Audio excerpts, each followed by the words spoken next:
It also has a certain translatory effect on the price of goods and services, because one of the cost factors for fixing prices is transportation, the carting of goods and services from one point to the other. But before we came to power, at least in January of 2025, fuel sold around 15 cedis. Indeed, at a point in 2023, it was 23 cedis a gallon for diesel. And this brought on two hardships for people. As we speak, indeed, only yesterday, there was some price war between oil and Star Oil. That's true. They are selling fuel under 10 cedis a liter, which will translate, if you use the 4.5 liters that we use to calculate our gallon, to a little over 50 cedis a gallon, if I'm not mistaken.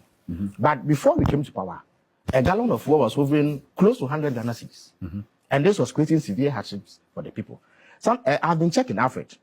As of the end of last year, there were 3.7 million cars registered with the DVLA.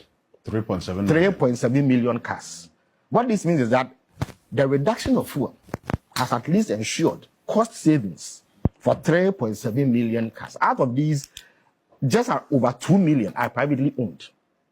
And then 1.7 or so of them are commercial. Many of them involved in ride-hailing. What do you call it? Not ride-hailing, but commercial transportation for passengers and goods and what have you. That is a clear indication that millions of people have benefited directly from the reduction. And we all know, those of us who use Ford, I use the Ford drive in my campaign. Indeed, to fill that vehicle to campaign in AAK, I needed to pay close to 2,000 Ghana cedis. Today, the same vehicle will cost between 1,400 to 1,500 cedis to fill. That's a saving of 500 cedis, a significant amount. Something, pardon me, it is also a fact that the prices of basic goods and commodities have seen reductions.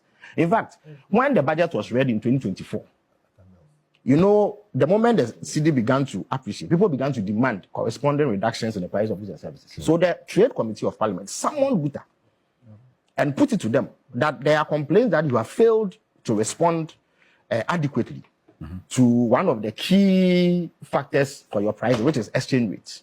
Guta was able to show that the price of up to 4,500 different items had dropped. In fact, it is contained in the report that the Trade Committee submitted to Parliament. And we also do market service. In fact, the Ghana Central Service they do their CPI. So they have a basket of goods that on a regular basis they compare in terms of prices.